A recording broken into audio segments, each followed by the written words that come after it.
Nono ano. Como eu fiz com o sétimo e oitavo esse vídeo de revisão, vou fazer com vocês também.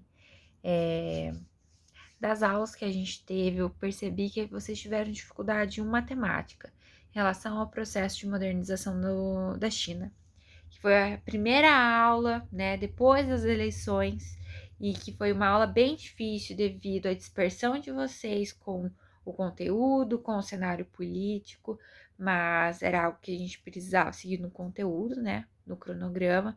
A gente fez no dia o mapa mental, eu comentei, eu vou colocar as datas, né, dos séculos, dos momentos que seriam dessa modernização da China, e era para vocês terem anotado, né, no dia, aquilo que estava sendo discutido em sala de aula, de acordo com aquele cronograma que eu estava colocando no quadro, para vocês preencherem daquilo que vocês estavam entendendo na aula. Mas apenas 2 pessoas fizeram isso da turma. E depois, em seguida, eu postei no Instagram de Ozoide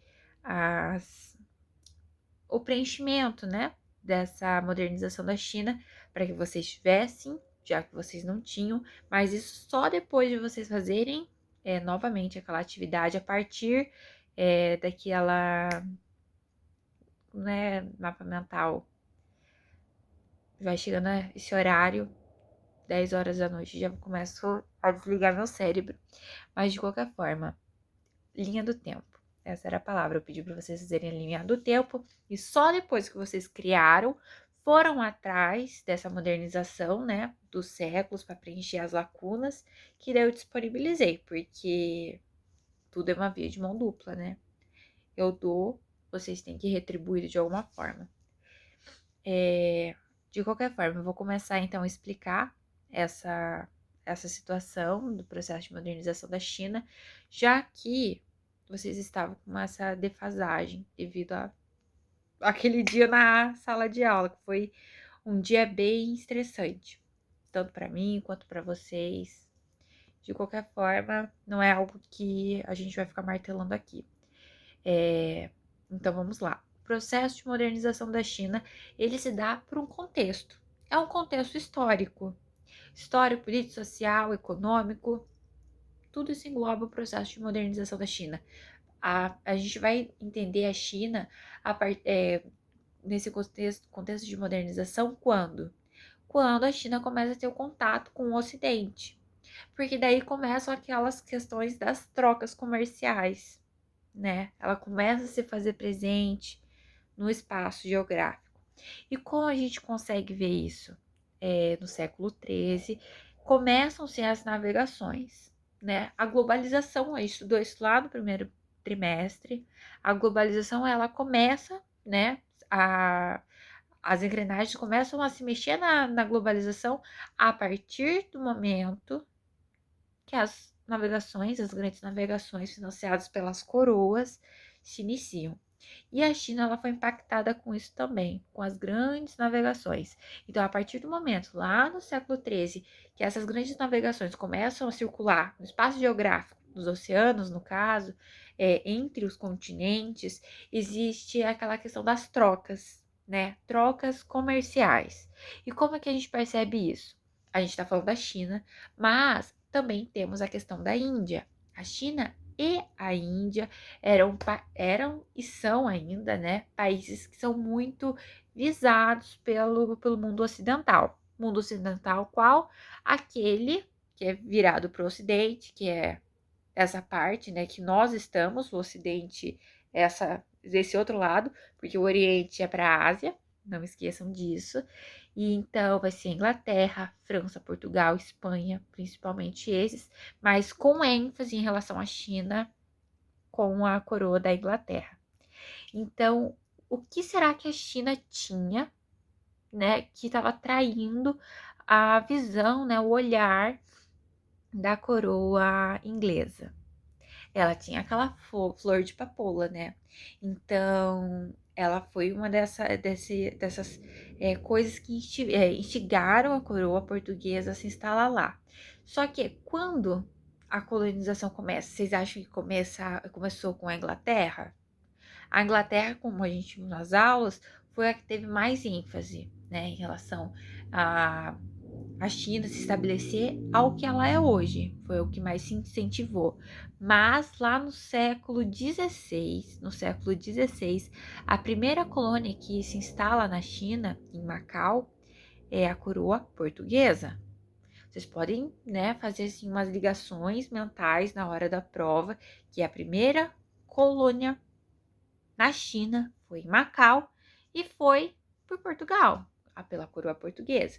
Mas, apesar da primeira colônia ter sido a portuguesa, a questão da Inglaterra, né, com esse interesse da flor de papoula para a comercialização do ópio, que é a extração, né, da droga da papoula, que fez com que esse país, né, essa colônia, né, se instalasse lá, e essa região ela acabou sendo tomada apenas com a finalidade comercial de os ingleses pegando aquele recurso que era natural, né, da China, e extrair, fazer com que essa droga não fosse apenas comercializada na Inglaterra, mas que desencaminhasse a China também. Como a gente vê isso? Porque a China, enquanto império, enquanto monarquia, a gente vê a questão da necessidade, né, dessa forma de governo que tinha antes na China, de combater as iniciativas da Inglaterra. Por quê? Eles estavam sendo explorados, né? Eles não foram países, né? Um país colonizador, foi um país colonizado. E com essa colonização vieram as consequências, como a fuga, né, das questões religiosas, a questão da agricultura que começou a ser norteada a partir da necessidade de um outro continente, nesse caso da Europa. Então foi todo um contexto, né, para a modernização da China. Então, a partir do momento que tem essa questão da exploração do ópio, a coroa, vou falar coroa porque era monarquia, o Império Chinês, ele começa a sentir a necessidade de emancipação, né, de aparecer no cenário político global daquela época, do século XIX, e falar assim, não, né, não é isso que nós queremos, e a partir disso começam os movimentos nacionalistas. Então, o primeiro movimento nacionalista veio no século XX, em 1911, com a primeira Revolução Chinesa, e a partir disso, em 1911, com a Revolução Chinesa, temos o quê? O fim da monarquia. Enfim, o fim do Império Chinês. Então, se tem um fim, existe o começo de algo, né? O começo de algo. Se tem um começo de algo, quem que se iniciou, gente? O movimento nacionalista, ele se inicia pelo Sun Yat, pelo Sun, gente, Sun Yat. Vamos ficar nessa, assim, o Sun Yat. Mas principalmente pelo partido dele. Que partido era esse? O Kuomintang. Kuomintang, vocês podem hablar da forma que vocês acharem melhor. Então, de 1911 até 1949, esse partido nacionalista, o Kuomintang, eu vou ver aqui só o nome dele, é Sun Yat-sen, isso mesmo, que foi orquestrado pelo Sun Yat-sen. Ele ficou até 1949 e esse partido, ele tem um fim, e esse fim, ele se inicia quando, né, tem um novo começo, que é pelo PCC, o Partido Comunista Chinês. Só que o Partido Comunista Chinês, ele quando é instalado, que é um partido, e ele instala o quê? A República Popular da China, o RPC, igual vocês estavam falando. A RPC estava falando que a Globo estava lá na China em 1949. Vocês podem pensar isso para a prova. RPC, República Popular da China, tá? Então, a partir do momento que tem a República Popular da China, instalado pelo PCC, Partido Comunista Chinês, que foi pensado e idealizado pelo Mao Tung, que ficou pouco tempo no poder devido à questão de conflitos que tiveram na região. Então, a partir disso, ele vai... Por que esses conflitos? Lembra daquele filme que a gente assistiu, As Flores do Oriente? Lembra que estava tendo uma guerra? Que guerra era essa? A sino-japonesa. A sino-japonesa, a guerra sino-japonesa era entre o Japão e a China, né? Então, a China que estava sendo invadida pelo Japão. Então, imagina a instalação de um novo modelo político e você liderar isso, então vai ter sempre vários lados.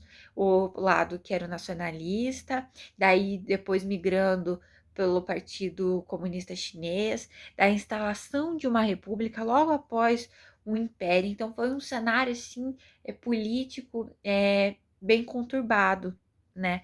Então a partir disso, os chineses eles acabam buscando o quê? Uma segurança política, uma segurança econômica. Então, a partir disso, né, da República Popular da China que se perpetua até hoje, a gente vê várias mudanças nesse cenário. Principalmente, apesar de o Partido Nacionalista do Kuomintang não estar no poder, a nacionalidade, a identidade desse povo é muito forte, devido aos costumes, à religião, à sociedade, aquele momento, né, que eles vivem. Então eles se identificam muito, porque foi assim por muitos séculos, né? É uma cultura, é uma ideologia, é um pensamento que se passa de século por século. É de passado de pai para filho, de mãe para filha, entre as famílias. Então é um cenário que a gente tem que ver pelo lado histórico e social sempre. A gente pode pensar assim, mas isso não é certo para cá, professora. A gente não pensa assim. Mas a gente tem que pensar assim: nós somos influenciados pela cultura ocidental. Nós fomos colonizados pelo Ocidente, né? Com as ideologias do Ocidente, com formas dos nossos núcleos familiares vindos do Ocidente também. O nosso pensamento, então, ele é muito europeu. Vou falar assim para não confundir vocês. E lá não, a gente vê uma outra forma de lidar com a vida, uma outra forma de ver a história. É a história deles. Daí a gente vê também hoje a China como a segunda maior potência mundial, e ao mesmo tempo que ela é a segunda maior potência mundial, ela é a potência econômica que mais cresce no mundo. Só que apesar dela ser a que mais cresce, ela ainda não superou a hegemonia que é os Estados Unidos, potência mundial há muitos anos. E vale lembrar que o Brasil, em relação à China, é um dos principais, não vou falar que é o maior, mas ele é um dos principais parceiros comerciais.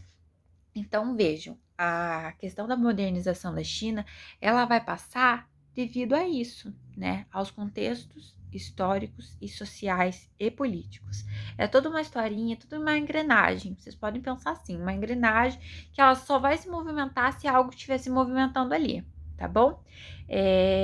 Deixa eu pensar se tem mais alguma coisa da China, dessa questão da modernização.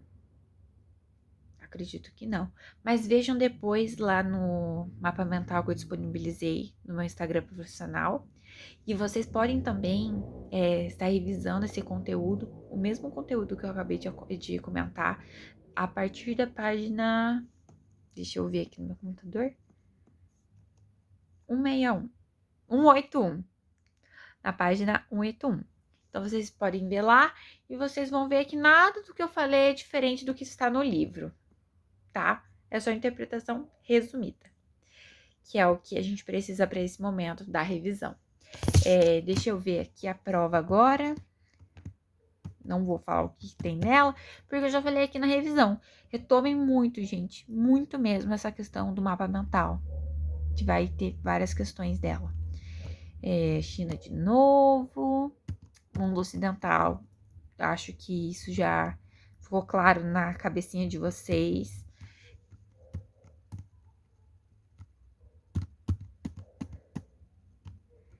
Sim, ó. Na prova, eu vou colocar a questão dos tigres asiáticos.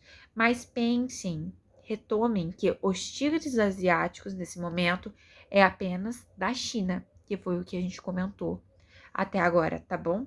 Então, tudo que vocês vão pensar, quando tiver tigres asiáticos, substituam essa frase por China.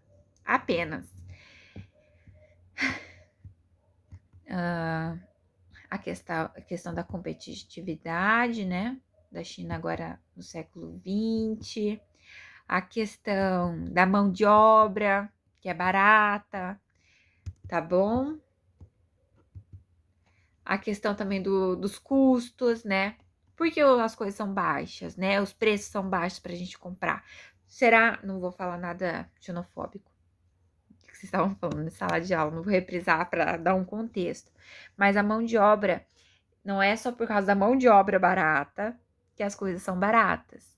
Também são devido aos baixos impostos que o governo chinês tem. Por quê? Porque assim atrai a visão populacional do mundo. Se lá é barato, então obviamente que a economia vai se movimentar do mundo inteiro. Não é mesmo? Eu ia falar porque tinham comentado da mão de obra escrava, gente. Não é isso, não é mão de obra escrava, é mão de obra barata. Não quero ninguém colocando mão de obra escrava aqui, ó. Eu vou riscar, gente. Não quero essa analogia na minha prova. Ah, sim. As EEs. O que são as EEs? Zonas especiais econômicas. Zonas especiais econômicas. Zonas especiais econômicas? Desculpa. Zonas econômicas especiais. Mas, de qualquer forma, não vai ter essa confusão na prova, tá? Se vocês confundirem, eu vou aceitar de que eu troquei aqui. Mas não é essa a questão. Não é para confundir, gente. Só dei um bug. A questão vai ter a prova discursiva de vocês, é tudo no mesmo dia, já que a gente tem as duas aulas. Vocês vão ter que explicar a questão dos contextos históricos, que eu acabei de explicar. A Guerra do Ópio, que eu já comentei. Os movimentos nacionalistas e a Revolução Chinesa. As EEs, e qual é o motivo delas se tornarem um modelo econômico na Ásia. Sim. E tem mais duas questões. Não são duas. Na verdade, são 3 questões, mais 2 que eu vou falar de um modo geral para vocês retomarem, porque a gente viu isso sexta-feira passada. Terminou de ver sexta-feira passada. A questão da agropecuária, né? Da pecuária, com a questão dos porcos, né? Que são o principal rebanho, vamos falar assim, o principal rebanho do mundo, se encontra na China. A questão da representatividade disso, né, da pecuária, a questão da agricultura milenar do arroz, do bicho da seda, da soja, do milho, tudo isso a gente viu em sala. Retomem isso. Agropecuária, só pecuária e só agricultura, tá bom? E vai ter uma questão bônus, e essa questão bônus não vou falar qual que é. Deixa eu ver se tem mais alguma coisa. Mas vai ter uma questão bônus. Para caso você erre alguma, a questão bônus estará lá para te ajudar. E por fim, a questão da diversidade religiosa e étnica no continente europeu. Europeu não, asiático.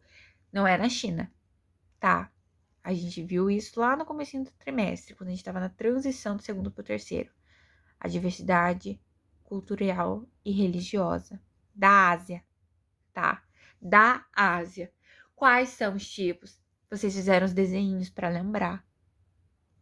Os desenhos, você pode tentar. O que será que eu desenhei, professora? Você veja lá.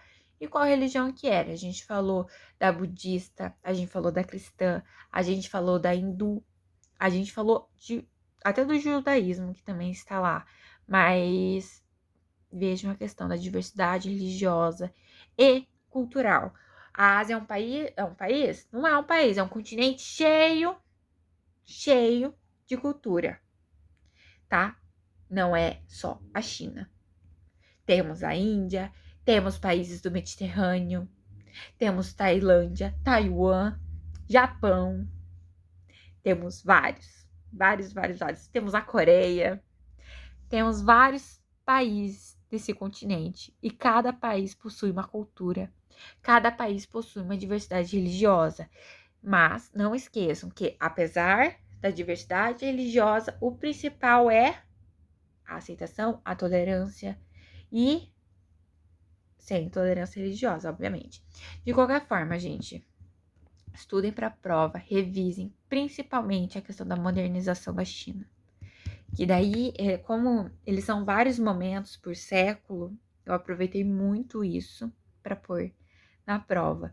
E também das EEs e da agropecuária, da questão da diversidade cultural e religiosa. GEAs retomando, são zonas econômicas especiais. Zonas econômicas especiais, tá bom? Olha, não esperem que eu faça esses vídeos de novo, porque eu não vou fazer. Vocês que se dediquem nas aulas, porque são 10 horas da noite e tô gravando vídeo, só para tentar ajudar vocês de alguma forma, tá bom? Tchau!